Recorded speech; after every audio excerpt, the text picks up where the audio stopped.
Patient presently kidney condition బాగాలేదండి. Dialysis రెగ్యులర్గా చేస్తున్నాము. నిన్న morning around afternoon 2 o'clock dialysis చేసాం. ఈవినింగ్ కాన్షియస్ వచ్చాడు. మళ్ళీ సిన్స్ మార్నింగ్ కొంచెం డ్రౌజీ అయ్యారు. మోస్ట్ ప్రాబబ్లీ అమోనియా లెవెల్స్ కూడా ఎక్కువ పెరిగి ఉంటాయి. క్రియాటిన్ కొంచెం తగ్గినా కూడా అదర్ ఎలక్ట్రోలైట్స్ అన్నీ అబ్నార్మల్ ఉండడం వల్ల ఆయన ఎన్కెఫెలోపతిలో ఉండి అన్కాన్షియస్లో ఉంటున్నారు, డ్రౌజీగా ఉంటున్నారు. So it is going to take lot of time him to recover and he might require regular dialysis, and in case వాళ్ళు affordable undi if they can shift to the higher center for transplantation, that will help him అన్నమాట. ఇంకా ఫర్దర్గా బెటర్గా అవ్వాలని అంటే so condition as of now అయితే అన్స్టేబుల్గా ఉంది. అంత స్టేబుల్గా అయితే ఏమీ లేదు. So it's getting better, it is getting good అన్న డే 1 మళ్ళీ ఒకరోజు మళ్ళీ వర్స్ అవుతారు. ఈ కిడ్నీ పేషెంట్స్ అలానే ఉంటారు. డయాలసిస్ చేసినప్పుడు బాగుంటారు, తర్వాత నెక్స్ట్ డే కాకపోతే ఆ నెక్స్ట్ డే అయినా కూడా మళ్ళీ కూడా డ్రౌజీ అవుతారు అన్నమాట. అండ్ మామూలుగా అంటే డయాలసిస్కి ఆయన రెస్పాండ్ అవుతూ ఉన్నారు కదా, సో అంటే అలా రెస్పాండ్ అయినప్పుడు త్వరగా రికవర్ అయ్యే అవకాశాలు ఏమైనా ఉన్నాయా? జనరల్గా డయాలసిస్ తర్వాత రికవర్ అవుతారు. రికవర్ అయిన తర్వాత మళ్ళీ 24 hours 40 hours తర్వాత ఈ మైట్ రిక్వైర్ డయాలసిస్. కాబట్టి మళ్ళీ అవసరం ఉండొచ్చు డయాలసిస్. అట్లా రెగ్యులర్ డయాలసిస్ చేయడం వల్ల వేరే ఆర్గన్స్ మీద బర్డెన్ పడడం జరుగుతుంది. సో దానివల్ల పేషెంట్ ఇంకా ప్రాబ్లమాటిక్గా తయారవుతారనమాట. ఆల్రెడీ బ్లడ్లో ఇన్ఫెక్షన్ ఉంది, సెప్సిస్లో ఉన్నారు, కిడ్నీ ఇన్ఫెక్ట్ అయి ఉంది, బీపీ కూడా సరిగ్గా రావట్లేదు, హార్ట్ ఫంక్షనింగ్ వీక్ ఉంది, ఎన్కెఫెలోపతి వల్ల బ్రెయిన్ అంతా రెస్పాండ్ అవ్వట్లేదు. సో థింగ్స్ మనం ఏమైనా మాట్లాడింది ఆయన he can understand. Yesterday morning he was in the same state, but post dialysis నిన్న లేచారు, నిన్న కొద్దిగా తిన్నారు, but again he require dialysis. So most probably post dialysis he might be fine again. So ఆయన లేవడం కానీ నడవడం కానీ అదంతా కూడా కష్టం అవుతుంది అనుకో. ప్రస్తుతానికైతే ఇప్పుడున్న కండిషన్లో next 1 week will be very critical to walk, to talk, to రావడం, బయటికి రావడం కానీ అవన్నీ చేయాలంటే కూడా కష్టం, చాలా కష్టం. ప్రస్తుతానికి ఉన్న కండిషన్లో అయితే అవేం చేయలేరు ఆయన. అండ్ కిడ్నీ ట్రాన్స్ప్లాంటేషన్ అన్నారు కదా, ఎన్ని రోజుల్లో చేస్తే ఆయనకి better? As early as possible taking an to higher centre. Transplant centre కాదు మాది. ట్రాన్స్ప్లాంట్ సెంటర్ తీసుకెళ్ళి వాళ్ళు చెక్ చేసుకొని if the donor is ready they might to, depends on the nephrologist and urologist.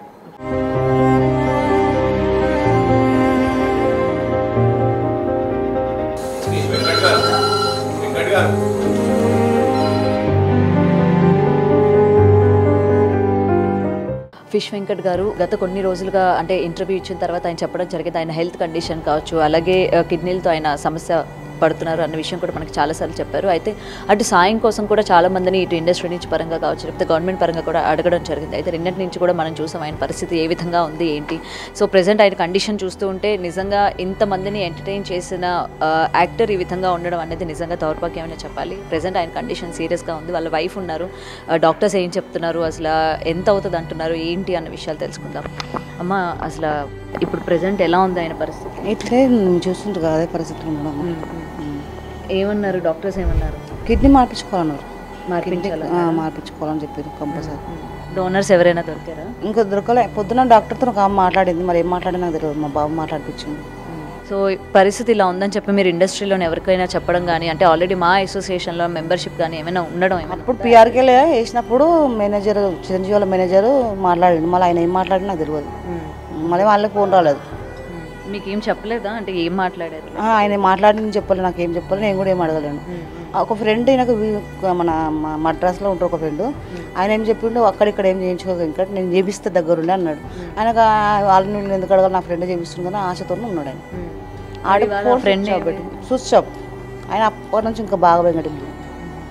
ఆయన ఇండస్ట్రీలో వ్యక్తా బయట వ్యక్తినా? దోస్తు ఎవరో మా ఫ్రెండ్.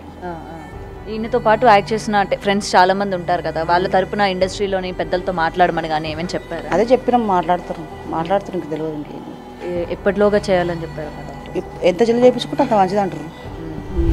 నా దోస్తు అమ్మ, ఆయన నా చిన్నప్పుడు దోస్తు. ఆయన మాటలు వస్తారు, ఆయన మాటలు వస్తారు.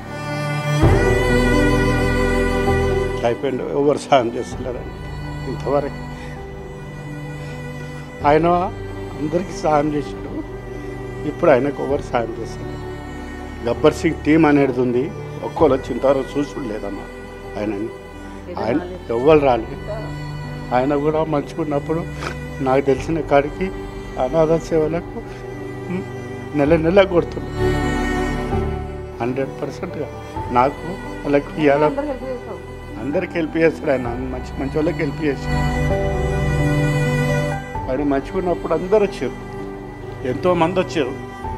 రా అన్నారు, అక్కడ దావత్లకు రా, ఫంక్షన్లకు తీసుకుపోతుండే. ఎవరు దావత్లు పోవాలా మనం పోతేనే రేపు వాళ్ళు వస్తారని చెప్పి నాతో చెప్తుండే ఆయన. విజయవాడ పెళ్ళికి పోయిండు, అంతా ఎక్కడెక్కడంటే అక్కడక్కడ దిండు. కానీ ఇప్పుడు మాత్రం ఊరు వస్తలేరు. ఊరు వచ్చి కొంచెం ఆయనకు దావకాలు హెల్ప్ చేస్తే చాలు, మాకు ఇంట్లో ఖర్చులకి లేవు, ఆయన మట్టుకే ఇస్తే చాలు మాకు అంతే అని ఆలోచిస్తున్నాను. చూస్తలేరమ్మా ఎవరు ఒక్కరు వచ్చి డబ్బులు సాయం చేయకుండా పర్లే కానీ వచ్చి చూసిపోయేటోళ్ళు ఎవరు లేరమ్మా, అంత పరిస్థితి. మళ్ళీ ఆయన ప్రతి ఒక్కళ్ళకి ఏమైనా పోతుండే. నన్ను దొరుకొని విజయవాడకి వెళ్ళిండు, పవన్ కళ్యాణ్ దగ్గర పోయిండు. పవన్ కళ్యాణ్ షూటింగ్లో ఉన్నాడు ఆ రోజు, షూటింగ్లో గుంటూరులో. ఇట్లా సార్ ఈయనను చూసి ఆయననే చాలా ఇదైపోయాడు. ఏమన్నా నేను చేస్తాను వెంకట అది ఇదని చెప్పి 2 lakhs రూపీస్ ఇచ్చిండు, 2 లక్షల రూపాయలు ఇచ్చిండు. ఇచ్చి ఏదన్నా మళ్ళీ ఉంటే నాకు సాయం చేయమని చెప్పి నేను చేస్తా పోను. మళ్ళీ పవన్ కళ్యాణ్ దృష్టికి తీసుకువెళ్ళారా? మళ్ళీ పరిస్థితి ఇంకా వెళ్ళలేదమ్మా, తీసుకెళ్ళలేదు. ఇక ఊరికే బాగుంటుంది అని చెప్పి తీసుకెళ్ళలేదు. ఇక మన ఇంట్లో అవుతే సీరియస్ అయ్యిండు, సీరియస్ కాగానే తెచ్చి అడ్మిట్ చేసేసినాం.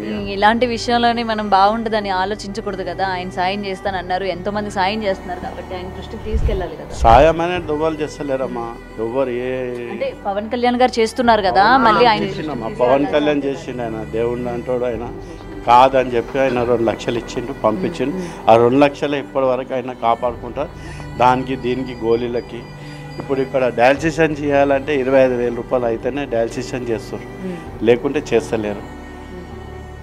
గాంధీలో ఎన్ని రోజులు గాంధీలో చేయించుకుంటూ డబ్బులు లేక, ఏమన్నా పరిస్థితి బాగా లేక వచ్చి ఇక్కడ వచ్చి అడ్మిట్ అయ్యిండమ్మా. ఆయన మంచి వ్యక్తి అమ్మ, మంచి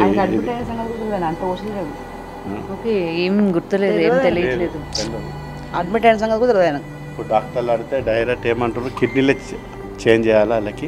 కిడ్నీలో ఎవరన్నా సహాయం చేస్తే కిడ్నీలో అయితేనే ఆయన కోలుకుంటాడని చెప్పి చాలా ఇదైపోయింది పరిస్థితి. ఇట్లా సరే, డాక్టర్ గారితో కూడా మాట్లాడదాం.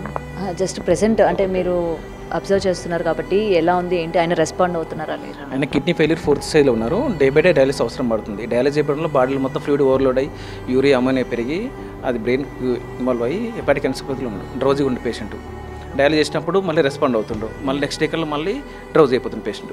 డీప్ పెయిన్కు రెస్పాండ్ అవుతుండు, అతను ఎక్కువ డ్రౌజీగా ఉంటుంది పేషెంట్. దీనికి పర్మనెంట్ సొల్యూషన్ అంటే కిడ్నీ ట్రాన్స్ప్లాంటే, అది దీనికి పర్మనెంట్ సొల్యూషన్. సుమారు ఎంత ఖర్చు అవుతుందండి?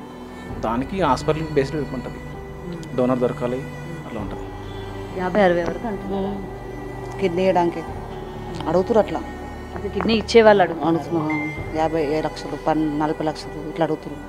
ఒక ఆమె 70 లక్షలు అడిగింది. కొద్దిగా గవర్నమెంట్ కన్నా కొద్దిగా తెలిసే వాళ్ళని ఏమన్నా చేసి గవర్నమెంట్ వాళ్ళ సీఎం ఎవరికైనా ఇట్లా తెలిసే వాళ్ళకు కూడా తెలుసు. ప్రతి ఒక్క మినిస్టరు, ప్రతి ఒక్క ఎమ్మెల్యే, ప్రతి ఒక్క కౌన్సిలరు, ప్రతి ఒక్కరికి అందరికీ ఆయన పరిచయమే అమ్మ. ఫిష్ వెంకట అంటే అందరికీ తెలిసిన వ్యక్తి. వాళ్ళనే మనం సహకారం చేస్తాం, చాలా ఏం లేదు. ప్రజెంట్ మామూలుగా మీరు ఎవరితో మాట్లాడటం కానీ అంటే వేరే వాళ్ళు మీరు ఆమెను తీసుకువెళ్ళడం కానీ ఏమైనా చేద్దాం అనుకుంటున్నారా? లేదమ్మా, ఇంతవరకు వెళ్ళలేదు, మాట్లాడలేదు. ఇంకా ఏం మాకు అంతా మాకు రాలేదు అడగనీకి. ఇక ఈయన ఉన్నప్పుడు ఆయన మంచిగా ఉన్నప్పుడు ఫోన్లు చేసిండు, మాట్లాడిండు, చేసిండు. ఇక వాళ్ళు కొంతమంది వీళ్ళు కొద్దిగా సాయం చేసిండు. కొద్దిగా మీరు ఇది గవర్నమెంట్ దృష్టికి తీసుకెళ్తే కొద్దిగా మినిస్టర్లు వాళ్ళు వీళ్ళు ఉన్నారు పాత, వాళ్ళు ఏమైనా సాయం చేస్తే చేయగలిగితే వాళ్ళకు చేయాలని నా కోరిక. అంతే, గవర్నమెంట్ నుంచి ఏమైనా సాయం చేయాలి. మేము అంతే, హాస్పిటల్కి కొంచెం చూసుకుంటే చాలు గవర్నమెంట్ తరఫు నుంచి, అంతే. సో ప్రజెంట్ ఇదండి, ఇటు గవర్నమెంట్ని రిక్వెస్ట్ చేస్తూ ఉన్నారు. అండ్ ఫిష్ వెంకట్ గారు అంటే తెలియని వాళ్ళు ఎవరూ లేరు. ఆయన మూవీస్ ద్వారా ఎంతమందిని ఎంటర్టైన్ చేస్తారో ప్రతి ఒక్కరికి కూడా తెలుసు. సో అటు ఇండస్ట్రీ నుంచి కావచ్చు, ఈరోజు పెద్దవాళ్ళు ఎవరైతే ఉన్నారో చిరంజీవి గారు కావచ్చు, నాగబాబు గారు, పవన్ కళ్యాణ్ గారు, ఇలా మీరు అందరి సినిమాల్లో కూడా ఆయన యాక్ట్ చేసిన వ్యక్తి, అందరినీ కూడా ఎంటర్టైన్ చేసిన వ్యక్తే. కాబట్టి డెఫినెట్గా ఒకసారి రండి, కలవండి. అలాగే వీళ్ళకి ఆర్థిక సాయం కూడా అందజేయాలి అని వాళ్ళైతే కోరుతూ ఉన్నారు. ముఖ్యంగా ఇది ప్రభుత్వం దృష్టికి కూడా తీసుకెళ్తూ ఉన్నారు. ఈయన సేవలు ఇండస్ట్రీ నుంచి జనాలకి ఎంతవరకు అందజేశారు, అలాగే అలాగే ఆయన పర్సనల్గా కూడా ఎంతోమందికి సహాయం చేశారు అని కూడా చెప్తూ ఉన్నారు. కాబట్టి సో ఎవరైనా సరే దాతలు ఉన్నా కూడా డెఫినెట్గా హెల్ప్ చేయాలని కోరుతూ ఉన్నాము. అండ్ వీళ్ళకి సంబంధించి ఫోన్పే నెంబర్స్ అన్నీ కూడా నేను ఈ వీడియోలో మీకు పెట్టడం కూడా జరుగుతుంది. సో అవసరం అయితే అంటే మీకు సహాయం చేయాలి అని ఉంటే తప్ప వీళ్ళకి ఫోన్లు చేసి కూడా వీళ్ళని డిస్టర్బ్ చేయొద్దు. నిజంగా మీరు సహాయం చేయాలి అనుకుంటే వీళ్ళ నెంబర్స్ నేను మీకు పెట్టడం కూడా జరుగుతుంది. సో డెఫినెట్గా వాళ్ళ నెంబర్స్కి మీ వంతు సాయం మీరైతే చేయండి. ముఖ్యంగా ఇండస్ట్రీ నుంచి ఎవరైతే ఉన్నారో ఇలాంటివి మీరు ఎంతోమందికి సహాయం చేసిన వాళ్ళు కూడా ఉన్నారు. కాబట్టి ఒక్కసారి ఫిష్ వెంకట్ గారి పరిస్థితి ఒకసారి చూస్తే నిజంగా ఒక్కసారి హాస్పిటల్కి అయితే రండి, ఎలా ఉంది ఏంటి, అండ్ మీ వంతు సాయం కూడా మీరు చేయాలి అని చెప్పి బిగ్ టీవీ తరపున నేనైతే రిక్వెస్ట్ చేయడం కూడా జరుగుతుంది. సో వీళ్ళ ఫోన్పే నెంబర్స్ అయితే నేను పెట్టడం కూడా జరుగుతుంది వీడియోలోని. సో అవసరమైతేనే వీళ్ళకి కాంటాక్ట్స్ అయితే చేయండి. ఎవరు కూడా హెల్ప్ చేయాలి అనుకున్న వాళ్ళు మాత్రమే కాల్స్ చేయండి. అనవసరమైన కాల్స్ చేసి ఎవరు కూడా ఇబ్బంది పెట్టద్దు అని చెప్పి ఈ పరంగా నేను ఏంటంటే రిక్వెస్ట్ కూడా చేస్తూ ఉన్నాను.